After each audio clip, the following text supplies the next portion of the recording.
আমরা আসলে জ্বালানির যে সমস্যা, যে চলমান যে সংকট তৈরি হয়েছিল ডিজেলের যে সমস্যাটি, এটার আসলে আমাদের পর্যাপ্ত প্রস্তুতির অভাব ছিল। এই যে সরকার নতুনভাবে গঠিত হওয়ার পরে পর্যাপ্ত প্রস্তুতির ঘাটতি থাকার কারণে ডিজেল সার্কুলেশনে একটা প্রবলেম হয়েছিল, সিন্ডিকেট গড়ে উঠেছিল। আমরা সেই বিষয়গুলো নিয়ে আলোচনা করেছি আমাদের পরবর্তী মিটিংয়ে। আমাদের ওই যে আপনি যে বিষয়গুলো বলেছেন, মানে এনার্জি সোর্সিংয়ের যে ডাইভার্সিফিকেশন, ক্যাপাসিটি চার্জ, রিনিউয়েবলস আমরা কিভাবে করব এবং এনার্জি সোর্সকে আমরা কিভাবে ডাইভার্সিফাই করা যায়, আমরা সেই বিষয়গুলো নিয়ে আমরা পরবর্তী মিটিংয়ে কথা বলব।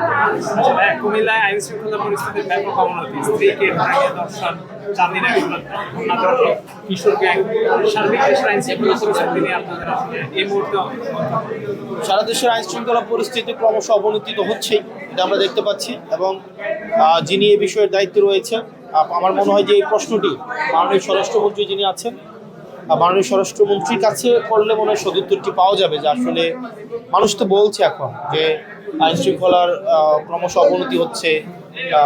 মানুষ আগের যেই ইভেন ইন্টারিম গভর্নমেন্টের সময় যে পরিমাণ আপনার ক্রাইম রিপোর্টগুলো যেগুলো ছিল, সকল সীমা অতিক্রম করেছে এই লাস্ট এই সময়। তো আপনাদের কাছে বিনীত অনুরোধ থাকবে, আপনারা এই বিষয়গুলো স্বরাষ্ট্রমন্ত্রী কি পদক্ষেপ নিচ্ছেন ক্রাইম রিডিউস করার ক্ষেত্রে, এবং উনি দায়িত্ব গ্রহণ করার পরে ক্রাইম না কমে কেন বাড়ছে, এই বিষয়গুলো নিয়ে যদি উনাকে প্রশ্ন করেন, তাহলে সেই বিষয়ে উত্তর উনি যথাযথ দিতে পারবেন বলে মনে করি। ভাই আপনি যেই নির্বাচনটি গতকাল হয়েছে, এই নির্বাচন আমাদের বাংলাদেশে এখন যে মেসেজটি, সেটা হচ্ছে আমাদের আরও অনেক বেশি দায়িত্বশীল হতে হবে। আমাদের সবাইকে অ্যাকোমোডেট করে প্রত্যেকটা নাগরিকের অধিকার রক্ষায় আমাদেরকে সচেষ্ট হতে হবে।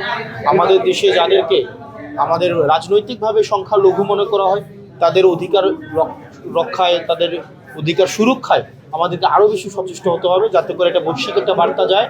বাংলাদেশ হচ্ছে, তারা তো বেসিকলি হচ্ছে আমাদের যারা রাজনৈতিকভাবে সংখ্যালঘু যাদেরকে মনে করা হয়, কিন্তু যারা আমরা মনে করি যারা আমাদের এই ইতিহাস ঐতিহ্য, বাংলাদেশের সভ্যতা উৎপত্তির একটি অবিচ্ছেদ্য অংশ, আমাদের হিন্দু বৌদ্ধ খ্রিস্টান, আমাদের যে সাম্প্রদায়িক যে সম্প্রীতির যে বাংলাদেশ, সেই সম্প্রীতির বাংলাদেশকে সবসময় নেতিবাচকভাবে উপস্থাপনের যে একটা প্রচেষ্টা রয়েছে, এই প্রচেষ্টার প্রতি আমরা সম্প্রীতির মধ্য দিয়ে এই বার্তাটি দেওয়া যে আসলে এই বাংলাদেশ হচ্ছে এমন একটি জায়গা যেটি সকল মতের, সকল পথের, সকল ধর্মের একটা সেফেস্ট একটা হচ্ছে ল্যান্ড।